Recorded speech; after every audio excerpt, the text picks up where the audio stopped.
This channel does not promote any violent, harmful, or illegal activities. All content provided by this channel is meant for an educational purpose only.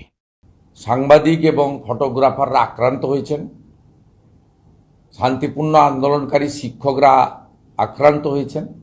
আমি ইতিমধ্যে social মিডিয়াতে সরব হয়েছি যে পশ্চিমবাংলায় গণতন্ত্রের চতুর্থ স্তম্ভ সাংবাদিকদের উপরে বারে বারে শাসক দল বা পুলিশের দ্বারা আক্রমণ ঘটে এবং সংবিধানের সবগুলো স্তম্ভর সাথে সাথে চতুর্থ স্তম্ভও আক্রান্ত।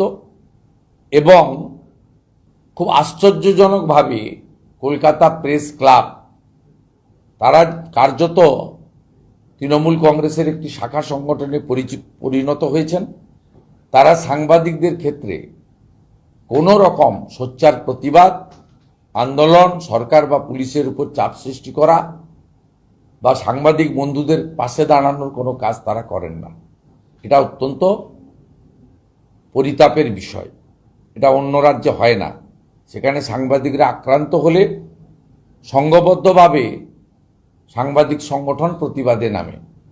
এই রাজ্যে সাংবাদিকদের মধ্যেও ওরা চালু হওয়ার জন্য আজকে সাংবাদিকরা তাদের কর্মক্ষেত্রে এই প্রবল গরমের মধ্যে ঝুঁকি নিয়ে তারা কাজ করছেন। তাদের প্রতিও এই ধরনের আক্রমণ হচ্ছে এবং তৃণমূল কংগ্রেসের পরিচিত নেতা দাঁড়িয়ে থেকে আস্ফালন এবং হুমকির মাধ্যমে এই কাজ করছেন।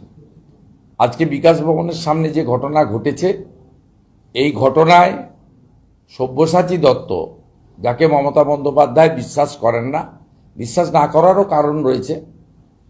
মমতা বন্দ্যোপাধ্যায় ওনার থেকে অনেক বেশি সুজিত বসু বা কৃষ্ণা চক্রবর্তীদের বিশ্বাস করেন। তাই সব্যসাচী দত্ত তৃণমূল কংগ্রেস বা মমতা ব্যানার্জির কাছে একটা লেঠেল বাহিনীর নেতা হিসেবে পরিচিত। এর আগে ভাঙড়ে পাওয়ার গ্রিড আন্দোলন ভাঙার জন্য তাকে ব্যবহার করা হয়েছিল।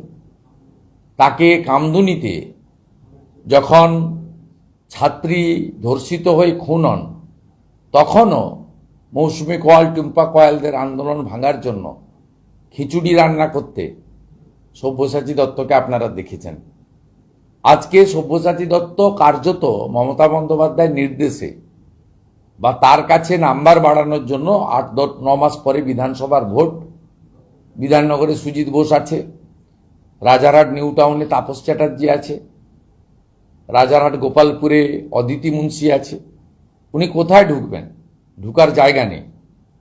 তাই তিনি তার পরিচিত গুন্ডা, এরা কেউ তার ওয়ার্ডের লোক নয়, নিউ টাউন থেকে ভাড়া করে নিয়ে এসে শিক্ষকদের উপরে, শান্তিপূর্ণ আন্দোলনের উপরে বেপরোয়া আক্রমণ করেছে। কোনো শিক্ষকের পা ভেঙেছে, কারো আঙুল ভেঙেছে।